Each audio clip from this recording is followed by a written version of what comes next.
Magandang gabi mga Ginoo at Pinibini. Ako nga pala si Juan Crisostomo Ibarra Imagsabi.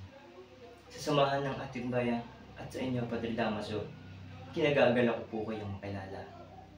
Tila ako yata nagkamali. Hindi pala siya si Padre Damaso. Pagpaumanhin niyo po. Ngunit akala ko'y matalik na kaibigan ka ng aking ama. Pagpaumanhin niyo po. Tia Isabel, andito po ba si Maria Clara? Maria Clara, hindi pa rin kumukupas ang iyong ganda. Nalimutan?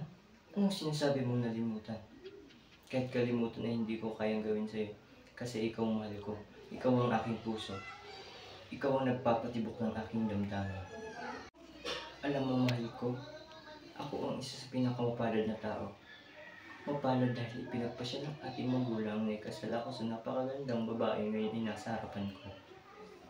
Naku, kapag katapos niyan ako ay aalis na. Kailangan ko na pumunta sa gayon sa balat. Bukas ay araw ng mga patay. Hanggang sa muli, mahal ko.